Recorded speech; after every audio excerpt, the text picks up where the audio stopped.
So, unbeknownst to him, the doctor, after that first appointment, we knew that this guy wasn't the right guy for us. We knew as soon as we got out of the first appointment, we knew this was the wrong guy. The fit wasn't there.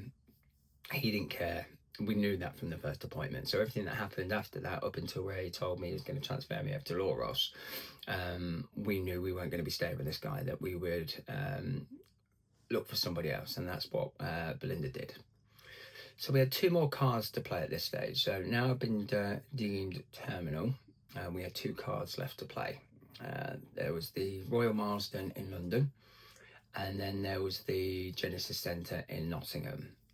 Now, Circle of Life and all that with the Lion King, the Circle of Life with Nottingham Genesis Centre was where the doctor who told me I only had 3 months a couple of years back, he worked, and we actually got to see him again. So that was a funny story, which I'll go into later.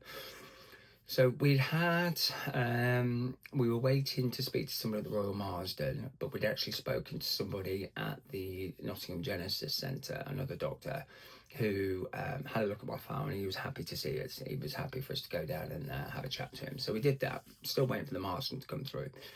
So we did that, and we went down and have a chat to him at 7 o'clock at night in Nottingham. So I don't know why I said that, it's not relevant. Again, lovely place to go and visit. Real lovely nurse came over to say, "Hi, Mr. Anderson, you okay? The doctor's ready to see you now." Sorry, I've never used doctors' names. That's not fair, and I don't have permission to use their names. So I would like to, some of the doctors I've spoken about before, I would wish I could give you their names because they were brilliant. And the guy that couldn't give a toss, I'd love to tell you his name, but that's not my right to do that.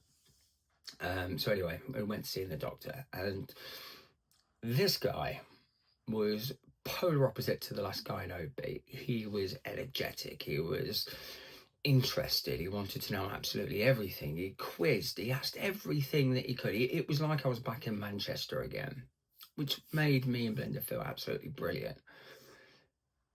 We still got the same news at the end of it, but it's a different way of delivering that news. So after we went through everything, he went through the test results, he went through everything that happened with the long surf. Now my eyes at this point had gone completely back to normal, and he was gobsmacked by that, because that doesn't always happen.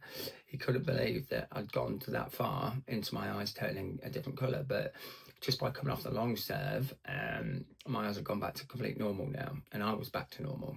So that was good. The only thing I had was pains in my stomach, but we could sort that out.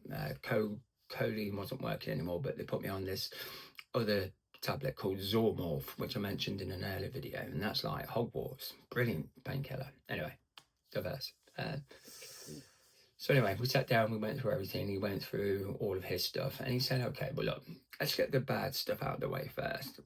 Yes, your diagnosis at the moment, I would agree, is at the stage of terminal now. So, and what he means by that, all conventional means to cure, we've run out of those ideas. We can't use those anymore because they will cause adverse effects. They would destroy my liver quicker and make me sicker quicker."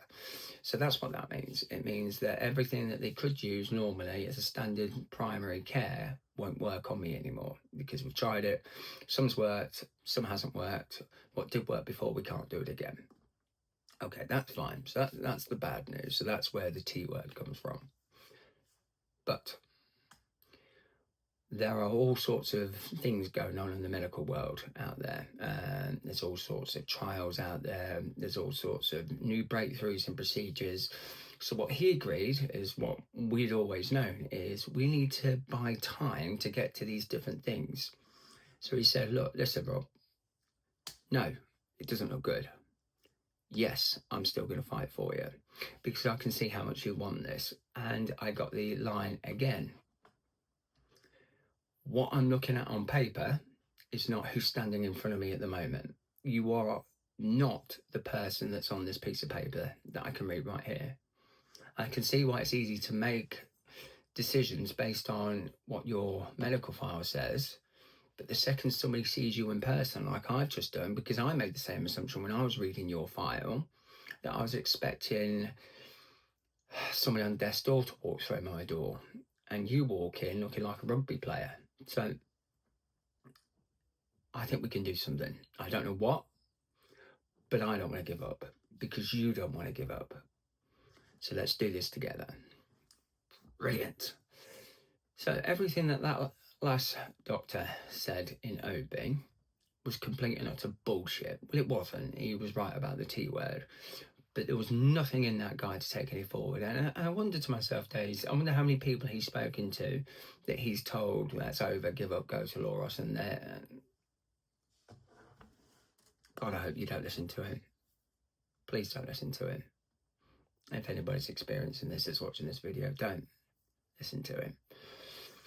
So we're waiting for now for this doctor to have his DMT meeting to discuss my case with the other doctors at the Genesis Centre, and then we'll go from there. So wait for a call back, which will take about a couple of weeks to come back.